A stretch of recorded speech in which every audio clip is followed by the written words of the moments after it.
Bonjour, mon nom est Anne-Sophie Ponceau, je suis conseillère scientifique à l'INSPQ dans l'équipe en promotion de la sécurité et prévention de la violence.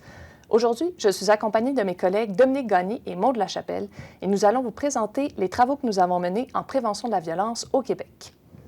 Donc, nous menons à l'INSPQ des travaux en prévention de la violence depuis 25 ans déjà.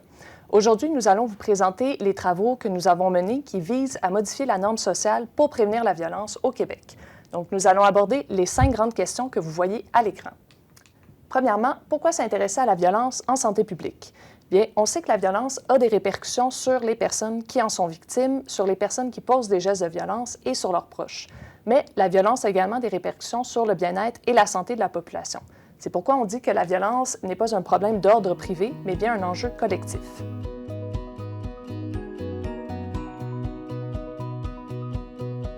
Donc, deuxième grande question, pourquoi se pencher sur la couverture médiatique de la violence? Bien, les normes sociales vont avoir une influence sur les attitudes, les croyances et les comportements de la population. Elles sont façonnées par de nombreux éléments, entre autres la couverture médiatique qui va être faite d'un enjeu de société. Donc, quand on parle d'une couverture médiatique adéquate d'un cas de violence, c'est par exemple une couverture médiatique qui est dénuée de préjugés, qui va présenter des informations factuelles. Elle favorise une meilleure compréhension de ce qu'est la violence par la population. Quels enjeux l'INSPQ a-t-il abordés? À travers les années, nous nous sommes intéressés à la couverture médiatique de différents enjeux de violence. Nous avons développé 3 trousses médias sur la violence conjugale, les agressions sexuelles et l'intimidation.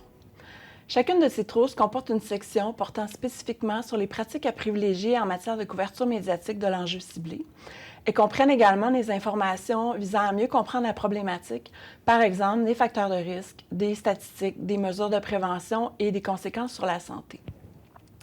En ce qui concerne la couverture médiatique de la violence conjugale, nous avons également développé un outil spécifique pour les professionnels des médias. À la suite d'une recommandation du comité d'experts sur les homicides intrafamiliaux, nous nous sommes intéressés à la couverture médiatique de cet enjeu. Et depuis 2017, nous contribuons aux travaux du comité d'examen des décès liés à la violence conjugale, qui sont coordonnés par le bureau du coroner.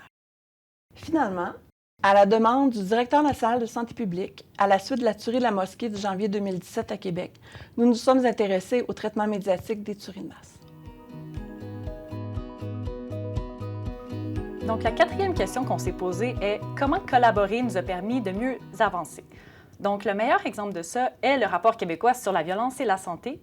Nous l'avons publié en 2018. C'est un collectif d'auteurs et d'autrices qui fait le portrait de la violence au Québec à travers 10 différents enjeux.